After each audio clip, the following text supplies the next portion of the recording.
nag-siesta na naman ang mga mamis.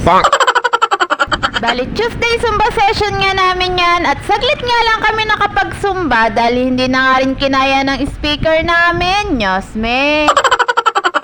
Bali, kitang-kita nyo naman na ganadong-ganado nga yung mga sumbatas mamis sa pagsusumba. Kaso nga, sumuko nga yung speaker namin at hindi na nga rin namin napagpatuloy ang pagsusumba. Anyways, nakikita nyo ba yung aming mga senior na sumbatas mamis? Super energetic at talaga namang game na game sa pagsusumba. Woo! Bukod nga sa na-exercise na yung katawang lupa mo, ay natututo ka na ring sumayaw. Hindi naman kailangan magaling kang sumayaw para makapagsumba. Ang mahalaga lang naman dito ay nakakapag-ehersisyo ka o ginagalaw mo yung katawan mo at napagpapawisan. Kailangan talaga nating mag-ehersisyo o pagpawisan, lalong-lalo na nga sa mga hindi masyadong nagkikilos. Kailangan talaga yun ang katawang lupa natin para hindi lalong manghina at mabuhay nga yung mga dugo natin sa mga ugat natin. Mabibilib pa kayo na meron nga rin kami mga sumbatas mamis na araw-araw naghahanap buhay sa lupa pero napakasipag pa rin at nakakapag-attend pa rin talaga para magsumba. Woo! Napakasarap din talaga sa pakiramdam yung napagpapawisan ka at napakasaya din talagang magsumba lalo na kapag ine-enjoy mo rin talaga yung pagsasayaw. At super ma-enjoy mo pa talaga ang pagsasayaw lalo na kapag ang mga coach natin ay sinasamahan pa ng pagiging comedy.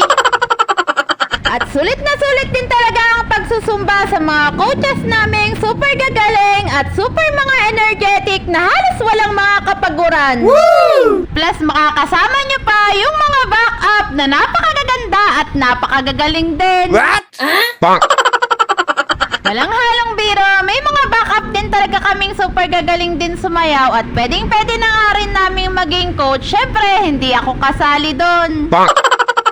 At halos lahat naman ng mga sumbatas mamis ay marurunong at magagaling din talagang sumayaw lalo na dahil enjoy na enjoy talaga nila ang pagsusumba. Woo! Basta i-enjoy mo lang ang pagsusumba, magiging maganda ang pakiramdam mo at hindi mo mararamdaman ang pagod. Mas masarap ubusin natin ang energy natin sa mga ganitong pag-eehersisyo kaysa naman ubusin natin ang energy natin sa pagmamarites. At eto na nga, hindi na nga namin napagpatuloy ang pagsusumba dahil sumuko na rin yung speaker namin, Nyosme.